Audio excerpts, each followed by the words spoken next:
اللہ اکبر اللہ اکبر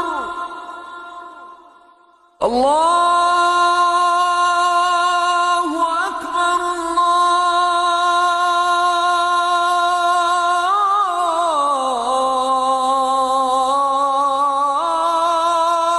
اکبر اشہد ان لا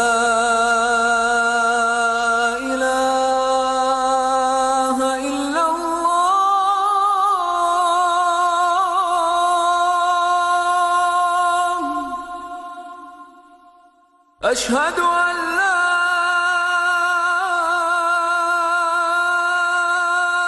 إله إلا الله رضی اللہ عنہم ورضوا عنہ۔ معلوم نہیں کہ ایرانیوں نے ہم پر کیا جادو کیا ہے۔ ہمارے ملک کے بھی دشمن، آب و سنت کے بھی دشمن، صحابہ کے بھی دشمن، اور ہم ان کے لیے ہر قسم کی سہولت دینے کے لیے تیار ہیں۔ وہ ہمیں عزیر بلوچ دیں جو 198 قتل کرنے کے بعد ایرانی پاسپورٹ پر پاکستان سے فرار ہو جائے، وہ ہمیں کلبھوشن دے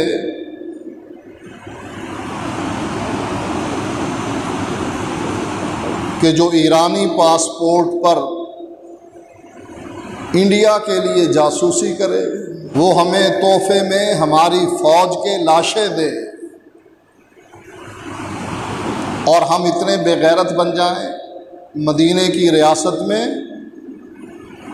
مدینے کی پارلیمنٹ میں ایک ایرانی اس عالم کی زبان گدی سے کھینچنے کے لیے تیار، جس کی غلطی یہ تھی اس نے یہ کہہ دیا کہ حضرت فاطمہ خطا پر تھیں ابو بکر صدیق کے مقابلے میں۔